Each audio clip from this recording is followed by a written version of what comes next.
If you're trying to log out of your Twitter or X account but can't find the option anywhere, you've come to the right place. This process works on both iPhone and Android devices. Let's start by opening the X app. Next, we need to access the Settings and Privacy page. Tap your profile picture located at the top left corner of the screen, and the side menu will appear.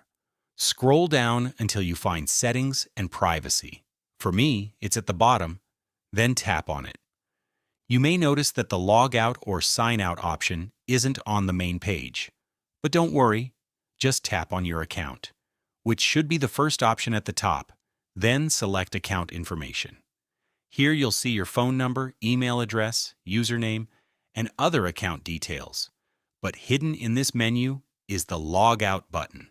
Tap it, and this will allow you to sign out of your X account. It's not as straightforward as other apps, but these are essentially the steps to log out of your X account. If you want more helpful X or Twitter tutorial videos like this one, make sure to check out my channel and leave an icon if this was useful. Thanks for watching.